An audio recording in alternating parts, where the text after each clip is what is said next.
ప్రాముఖ్యంగా ఈరోజు రాత్రి నరసాపురం దగ్గర మొగల్తూరులో వార్షికోత్సవ సందర్భంగా ఒక సభ ఏర్పాటు చేయబడింది.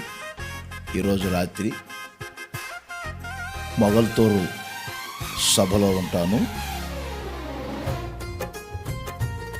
ఆ ప్రాంతపు వారు ఆ సభలో పాల్గొని దైవ సందేశాన్ని విని వచ్చిన వారికి ప్రత్యేకంగా వ్యక్తిగతంగా ప్రార్థనలు కూడా చేయబడతాయి. ప్రార్థనలు చేయించుకోవాలని ప్రేమతో తెలియజేస్తున్నాను. మంచి వాతావరణం ఇచ్చి ఆ సభ ఆశీర్వాదకరముగా జరుగునట్లు ప్రార్థన చేయండి. ఆ పరిసర ప్రాంతాల్లో ఉన్నవారు వీలైనంత వరకు పాల్గొనటానికి ప్రయత్నం చేయండి.